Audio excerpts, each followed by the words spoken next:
some bobby pins in the hair. Again, when you get to the bottom, then you just tease the hair like with your fingers. So you use your fingers like shears, just push it in. And then we're going to arrange this. I'll turn you around. Guess what? It's really changed. So now, when you divide and conquer the back, always go opposite directions. So I'm going to pass it down the middle. And pass it down the middle. Okay? Again, just take the hair. And this is really easy to do. Now, the thing is, if you watch what I'm doing here, you need to really go home and get a mannequin head or a friend or something and do it really quickly, because it's actually, I was reading a book, it's 30 hours you tend to forget things. Do you know that?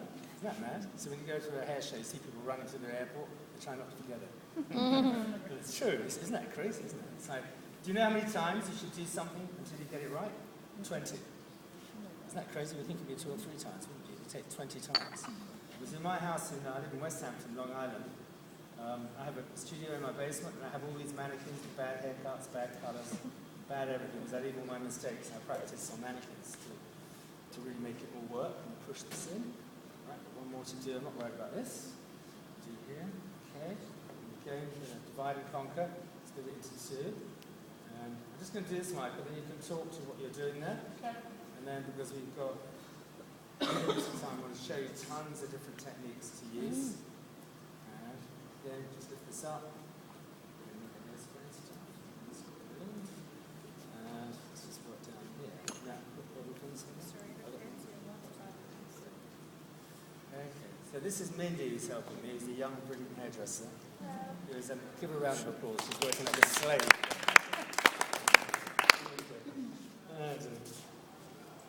Somebody said to me the other day, what did your last slave die of? My wife of salvation, yeah, this guy. My wife of 27 years helps me out at hair shows sometimes, and she's not here actually.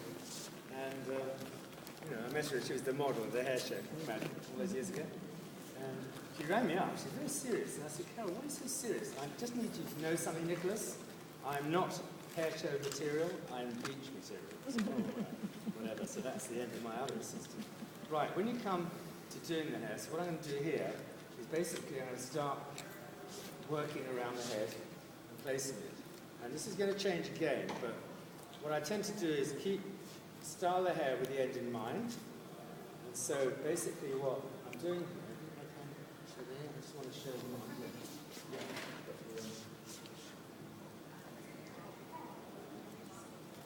And what I'm doing here is, I'm just going to do a little silhouette here. Good luck with my drawing. That's not too much your day today. Okay, so here, what I want to do is to really build up that kind of an anti-head shape. Like that kind of thing going on. Okay, so I get some nice sort of shape hair work from here. That's here, so I get a nice sort of feel to what I'm doing up here. And that's how something come down over here as well. Okay, so this will be quite sort of tight. Yeah, so that's the sort of idea of where I'm going to. Now, I always say, I know my drawings are funny, but that's what I do. And I actually show clients when I do drawings now. Nothing worse than a client coming in with a magazine, I want to look like that. And you think, oh, first of all, I don't know how to do it. Yeah? That's the number one, I think. Secondly, I don't want to do it. It's going to look like awful on her. You know? And she's not 22 years old. You know? So what I tend to do is have my own lookbook, and the lookbook contains tear sheets from magazines. So I get tear sheets out of magazines, just tear them out of magazines. And what I do, I practice some hairstyles that I like. So I know I've got them in my hands quick, yeah? And then I might do a little drawing with a tear sheet. So this is what my menu is, this is what I'm doing, not what's in this magazine. Because, I work in the studios all the time for L'Oreal, actually, in addition to my job at SoCap, She Hair Extensions. And most of it's cheating. I mean, they've got pillows here, so you brush their hair across so the hair looks thicker. It's not real, they just go for the face. So, the clients come in and say, I want that. He said, well, I'm going to put a pillow here. And that'll sort them out, wouldn't it? So, you're going to divide and conquer. So, and the other thing is not to put too many hairpins in the hair, okay? So I just put very few hairpins in and just make them count, yeah? So I've just got a few, I've got like a magnetic wristband that I use, which I sell here. This is my own invention. So that's that side, okay? That is cool. These are brilliant. They're Japanese hairpins, which are serrated, so they catch the hair. They're not smooth, which is really cool. So the important thing is also to get yourself with tools that are easy to use, like pins, and they can really drive you bonkers, can't they? So again, I come around here, and seeing this is a young lady, and she's got an outfit on that really evokes sort of Marrakesh in the 1970s, which I used to go to, and I had long hair, long brown hair, 50 pounds thinner and a foot taller. And, it's hard to imagine, isn't it, really? But it's true. And they had all these beautiful sort of floaty things on the beach and all that.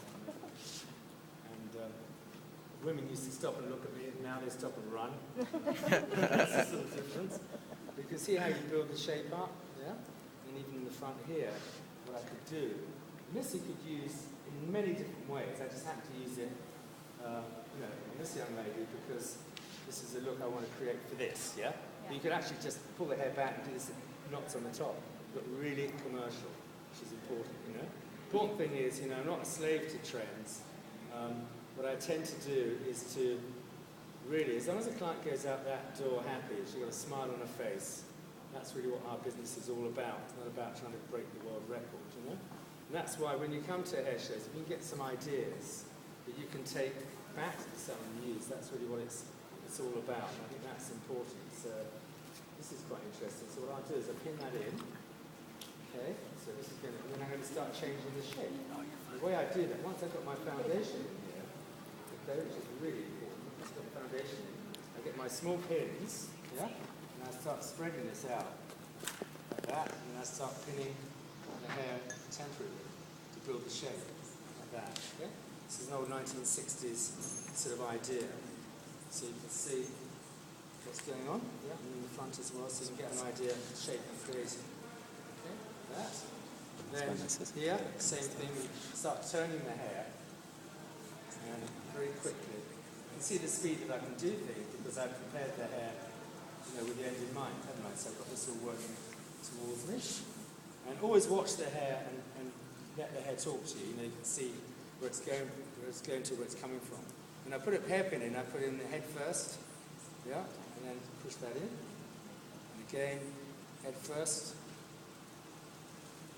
push that in, okay, and I start to build up very lightweight hairpins. And then I'm just going to get the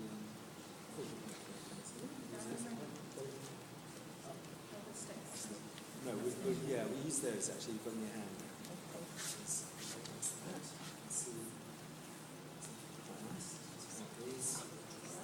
Now you can just look, start spreading it all out. This, and then again, I always put the head first, and then the pin, because it's serrated, will stay in. Yeah. So they're very lightweight. They're not like heavy, clumpy, bobby pins. And then what I'm going to do is accessorize this, and the thing is with accessories is to make them yourself.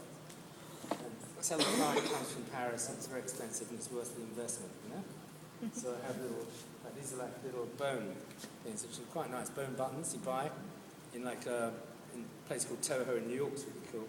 And what you basically do here, you actually put them in, and I just glue the hairpins actually on the back of them just to give it something going on. On the back here, it's good.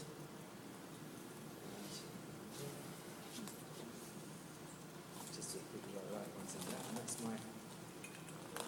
I use these just to help lock in the hair as well. I'll do something quite nice and smooth. And baby pins, turn around this way, don't I? Really like. What I'll do is walk the clients down into the audience so you can chat them up, look at their hair, get a closer idea of what you're doing. So Michael, when I'm setting up my next model, hang on a minute, I'm just going to get this girl released, and you can, okay. I'll stand her up. Do you like that? Do you like what you see? Give her a round of applause.